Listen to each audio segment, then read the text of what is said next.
यहाँ पर उपस्थित सभी को मैं नमस्कार करती हूँ और सभी को अंतर्राष्ट्रीय योग दिवस की हार्दिक शुभकामनाएं।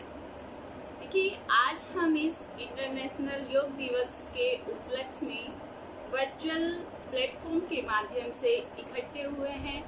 हम सबका उद्देश्य यही है कि हम सबको योग के प्रति अवेयर कर सकें, जागरूकता फैला सकें, ताकि बिना खर्च किए हम अपने आप को स्वस्थ रख सकें और अपने साथ साथ और सबकी भी हेल्प कर सकें, जिससे हमारा परिवार स्वस्थ होगा, परिवार के साथ समाज स्वस्थ होगा, समाज के साथ देश होगा, देश के साथ राष्ट्र, और हम देश की उन्नति में अपनी हेल्प कर सकते हैं, अपनी तरफ से पूरा कंट्रीब्यूट कर सकते हैं।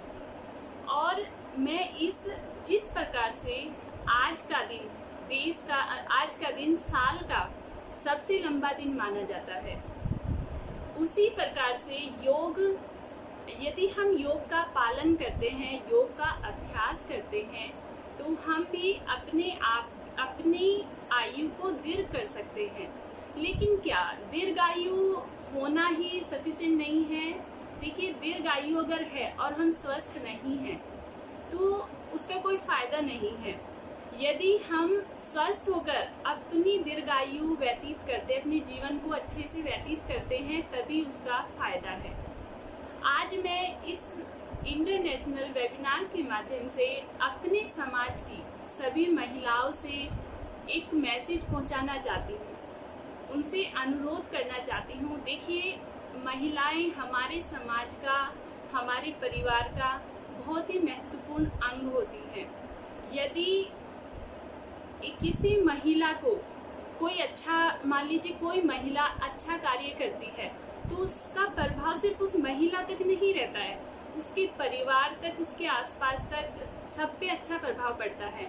और मान लीजिए यदि वह किसी समस्या या किसी परेशानी से गुजरती है, तो उसका नेगेटिव इफेक्ट भी सब पर ही आता है। इसीलिए हर महिला का दायित्व बनता है कि वह अपने स्वास्थ्य को स्वस्थ बनाए रखे, और हम ऐसा करके देखा जाए अपने परिवार में भी एक खुशी फैला सकते हैं।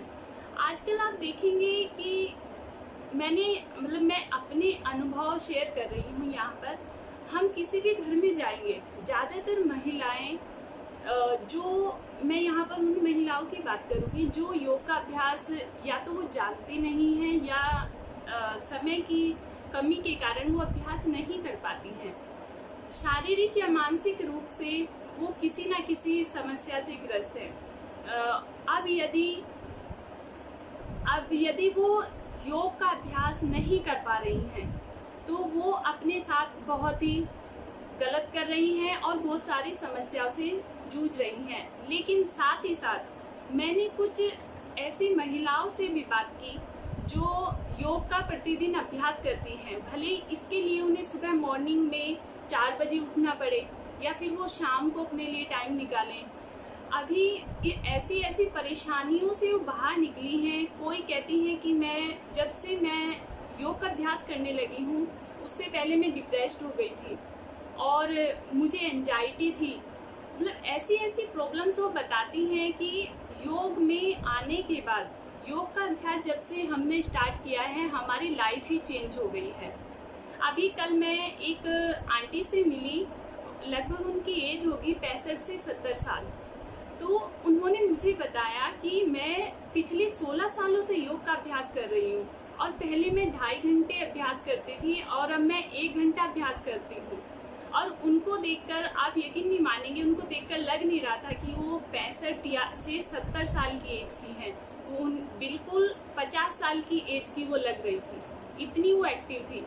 क्योंकि आप देखेंगे, देखिए, एक महिला जो 13 साल से लेकर 50 साल की एज तक बहुत सारे चेंजेस को फेस करती है। उसकी लाइफ में 13 साल से ही हार्मोन्स इम्बैलेंस होने स्टार्ट हो जाते हैं, और जो हार्मोन्स इम्बैलेंस की वजह से ही महिलाओं में समस्याएं होती हैं ज़्यादा। वो जो आप मान लीजिए कोई महिला डॉक्टर के यहाँ जाती है, तो सबसे पहले उसको रीज़न यही बताया जाता है कि आपको हार्मोन्स इम्बैलेंस की प्रॉब्लम है। आपके हार्मोन्स असंतुलित हैं, फिर इसी वजह से उनको ये प्रॉब्लम आती है। जैसे कि देखा जाए 50 साल की एज के बाद, मेनोपॉज के बाद उनका फैट बढ़ना स्टार्ट हो जाता है, और जो फैट बढ़ता है, फैट ही रोगों का कारण है। अब यदि हमें इन समस्याओं से बाहर आना है तो हमें योग का अभ्यास करना होगा। अब महिलाएं सबसे पहला कारण ये सबसे जो अपनी प्रॉब्लम बताती हैं, वो कहती कि हमारे पास समय की कमी है।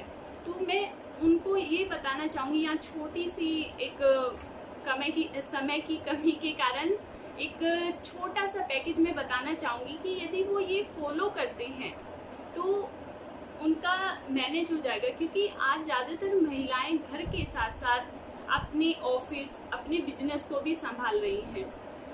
अब उसमें उन्हें क्या करना है, 30 मिनट के इस पैकेज में एक वो सूर्य नमस्कार कर सकते हैं, षटक्रम में कपालभाति क्रिया है उसका अभ्यास करें, उसके बाद प्राणायाम का अभ्यास कर लें और थोड़ी देर ओम चैंटिंग का अभ्यास करें।